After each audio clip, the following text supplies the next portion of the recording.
واسه یه عمر رفته ببخشی کمه، یه چیزی بگو آروم شم یه نمه، یه چیزی بگو که جواب تمام منه. یه چیزی که بعد تو هر کی ازم بپرسه چی شد جوابش رو بدم، یه چیزی که حداقل بتونم توی آینه به خودم بگم، یه چیزی مثل یه دروغ بزرگ قشنگ، یه دروغی شبیه خودت همه رنگ برنگ. باور کن دیگه برام تمومی، ولی به دلم موندم واسه دلتنگی‌های تو بهش چی بگم.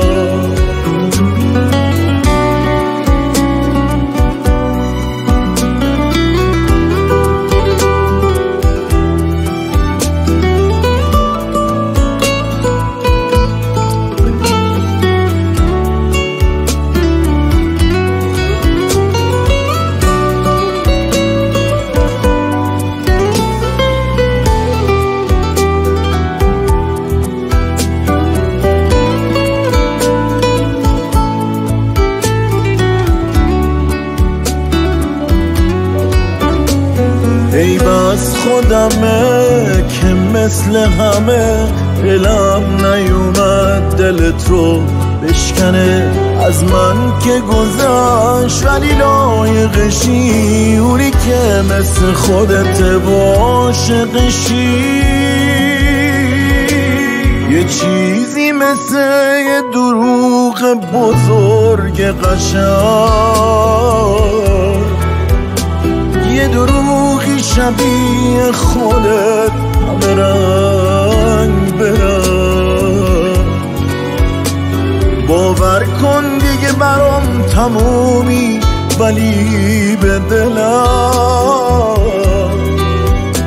موندم واسه دلتنگی‌های تو بهش چی بگم.